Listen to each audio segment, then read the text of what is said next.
है कि वहाँ जिला स्तर पर इसका निराकरण हो सके या फिर डिविजनल कमिश्नर के लेवल पर भी हम लोगों ने कमेटी बनाई है और विभाग का तो अधिकार रहेगा ही हस्तक्षेप करने का। तो अगर किसी को किसी तरह की परेशानी है या इस ट्रांसफ़र नीति के अधीन भी कुछ विसंगतियाँ रह गई हों तो उसको हम लोग इन कमिटीज़ में एड्रेस करेंगे। तो हर व्यापक पैमाने पर हम लोगों ने विचार विमर्श किया है, सभी के जो विचार हैं उसको हम लोगों ने डिस्कस किया है हमारे एसीएस साहब से और सभी पदाधिकारियों से हम लोगों ने डिस्कशन किया है और उसके बाद ये नीति लाई है। लेकिन एक बार जब उनकी नियुक्ति क्या निर्णय लिया गया है, वो लोग समायोजन की मांग। अभी हम लोग स्थानांतरण नीति पर बात कर रहे हैं, उससे संबंधित और एक चीज़ और बात बता दें, जो अनुकंपा के मामले थे तो उसमें भी हम लोगों ने कैबिनेट करा लिया है और 6421 अनुकंपा के मामले थे, उनको भी हम लोग कुछ समय से लंबित थे ये मामले, तो उनके परिवार के लोगों को भी हम लोग निश्चित रूप से कोऑप्ट कर लेंगे एजुकेशन डिपार्टमेंट में। शिक्षक संगठनों की मांग जिले में हम लोगों ने रखा है। मेरी एक एक करके पूछें। शिक्षक संगठनों की मांग थी कि जो टीचर नियोजित यहाँ पर है सक्षमता पास करने के बाद उनको वहीं छोड़ दिया जाए। हम लोगों ने देखिए, आप सरकारी सेवक जब हो जाते हैं तो कुछ नियम कानून हैं, कायदे हैं और हम लोगों ने यथासंभव कोशिश किया है और लिखा भी है, आप पढ़ लेंगे कि हम लोगों ने उनको उसी ज़िले में रखा है। और लेकिन विशेष परिस्थिति में जिनके समस्याएं हैं उन पर हम लोग विशेष ध्यान देंगे, वो तो हमने शुरू में ही लिखा है। लेकिन आप ये भी समझें कि जब आप सरकारी सेवक हो जाते हैं तो सरकारी नियम कायदे कानून है, आपको सरकारी सेवक के सभी फ़ायदे मिलेंगे, आपको पेंशन इत्यादि भी बाद में मिलेगा। तो कुछ सरकारी नियम कानून को भी ध्यान में रखना बहुत ज़रूरी होता है। आप उदाहरण स्वरूप आप देख लीजिए, हम लोगों ने तो डिस्ट्रिक्ट में ही रखा है। एक पुलिस डिपार्टमेंट का अगर आप लेते हैं उदाहरण, तो वहाँ पर आज करीब 30,000 महिलाएं हैं जो पुलिसकर्मी हैं और किसी पुलिस वाले को अपने डिस्ट्रिक्ट में काम करने का मौका नहीं मिलता है, वो भी तो अपने नौकरी कर रही हैं। तो ठीक है, संघों का काम है मांग करना, सभी चीज़ों पर सभी बातों पर हम लोगों ने विचार विमर्श किया और अनुशासन की दृष्टिकोण से और साथ ही साथ क्वालिटी एजुकेशन के दृष्टिकोण से हमारी समझ है कि हम लोगों ने जो पॉलिसी बनाई है वो काफ़ी व्यापक है, उदार है और जनहित में है और शिक्षकों के हित में है और शिक्षा के हित में है। तो हम लोगों को एक बात ये भी इस पर भी ध्यान देने की आवश्यकता है कि शिक्षक की मांगें और शिक्षक की समस्याएं दूर, लेकिन शिक्षा पर कितना ध्यान हम लोग देते हैं ये ज़्यादा मायने रखता है कि शिक्षा की गुणवत्ता क्या हो, क्वालिटी एजुकेशन क्या हो।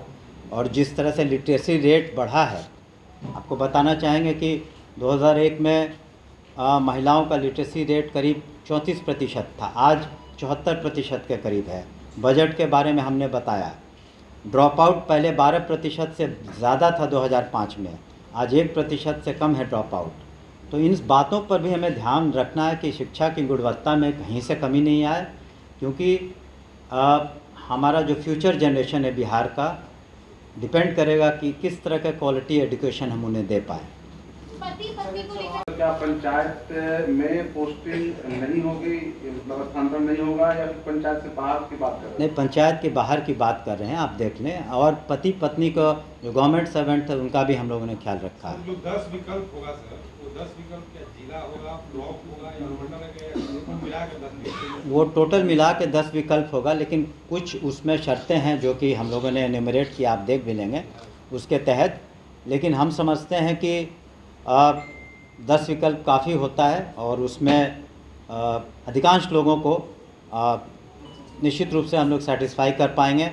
फिर भी हमने कहा कि कहीं ना कहीं अगर सारी एफर्ट्स के बाद, सारी मेहनत के बाद भी अगर कोई विसंगति रह गई हो कहीं, तो उसी के लिए हम लोगों ने जिला लेवल पर और फिर प्रमंडल लेवल पर और विभाग के स्तर पर तो है ही, हम लोग वैसे आवेदनों को निश्चित रूप से पुनः समीक्षा भी करेंगे। सर पहली लाइन लिखी हुई है कि उसका मतलब है जिन्होंने अभी तक एग्ज़ाम नहीं पास किया है तो वो कर जाएंगे तो उन पर फिर से लागू होगी, तो वो तो होगा ना। जब आप अभी तो सरकारी सेवक तब बनेंगे ना जो सक्षमता पास कर जाएंगे, जो बीपीएससी पास कर चुके हैं या पूर्व से 1995 के बीपीएससी के शिक्षक, ये सब इससे आच्छादित हो रहे हैं। लेकिन वो अभी बाकी पास कर जाएंगे तो उनको भी इसमें ले आएंगे। कुछ कठिनाइयाँ थी जो हम लोगों ने कहा है कि जल्द से जल्द उसको करने के लिए कुछ कठिनाइयाँ थी। कब से आवेदन ये हम लोग उसका तिथि निकाल देंगे अति शीघ्र, क्योंकि एक सॉफ्टवेयर भी जब पॉलिसी अप्रूव हो गई है तो एक सॉफ्टवेयर बनाने में भी थोड़ा टाइम लगेगा। तो लेकिन हम लोग पर्याप्त समय देंगे और खुदा और किसी को दिक्कत भी अगर होनी नहीं चाहिए, इसलिए हम लोग समय काफ़ी देंगे। सर टीयर 4 गेस्ट शिक्षक के बारे में कोई उनकी डिमांड है कि उनको कोऑप्ट कर लिया जाए, ऐसी कोई हमारी पॉलिसी फ़िलहाल नहीं है। हम लोग उस पर विचार करें। नहीं, देखिए वित्त रहित में जो इंक्वायरी हुई थी और जो लोग उसमें क्वालिफाई कर रहे थे, हमने अप्रूवल कर दिया है फंड का, वो चला जाएगा। सर एक अक्टूबर को सर एक जो अभी जो एग्ज़ाम्स हैं वो हम लोग सभी को मौका देंगे, 5 मौके दे रहे हैं हम लोग, तो सभी को मौका मिलेगा। हाँ, लेकिन एक बात ज़रूर है कि काउंसलिंग के दौरान हम लोग गहराई से सभी सर्टिफिकेट्स इत्यादि की भी जांच करेंगे और जहां पर किसी तरह की कमी पाई जाएगी या सर्टिफिकेट जेन्युइन नहीं है तो उनका अधिकार नहीं रहेगा। पिटीशन लेना कब से शुरू करेंगे? हमने कहा बहुत शीघ्र। हम लोग कल पॉलिसी अप्रूव हुई है तो आज हम लोगों ने आप सभी को बता दिया। हम लोग शीघ्र, हमको लगता है जैसे ये सॉफ्टवेयर भी डेवलप करना शुरू कर देंगे आज से, तो अति शीघ्र। लेकिन जैसा हमने कहा कि पठन पाठन में, पढ़ाई में व्यवधान न उत्पन्न हो, इसके लिए हम लोग जो भी इम्प्लीमेंट करेंगे दिसंबर महीने में छुट्टियों के दौरान, ताकि पढ़ाई लिखाई में किसी को कोई दिक्कत ना हो। सूचक वाक्य उनको हटाने के लिए आपने कहा है, सर क्या कहना चाहेंगे? देखिए, बहुत बड़ा महकमा है, 1,82,00,000 से ज़्यादा स्टूडेंट्स हैं, 5,70,000 से ज़्यादा आपके शिक्षक हैं, +2 तक 75,000 से ज़्यादा स्कूल्स हैं। तो हम लोगों की सोच है कि किसी तरह की